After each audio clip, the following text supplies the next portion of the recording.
Hello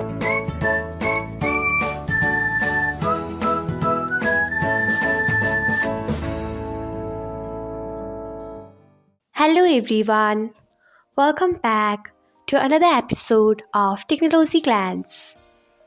Today, in this video, I'm going to guide you through how you can turn on all notifications on Pickzon.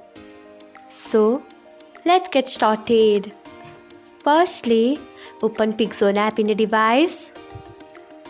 Then tap on three lines icon. Next, tap on Notification Settings. After that, you can see the option of all notifications on top. Turn on it by tapping on it. So, this is how you can turn on all notifications on Pickzon. Thanks for watching. If you found this guide helpful, we would love it if you hit the thumbs up button below. We upload great new tech tutorials like this one every day, so do not forget to subscribe to our channel and hit the bell icon so that you'll never miss another update.